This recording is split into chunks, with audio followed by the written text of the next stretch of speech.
fine. You made your point. It doesn't change the fact you have to kill one tomorrow.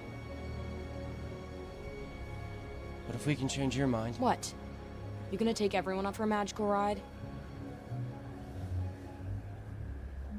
It won't erase what they've done to us.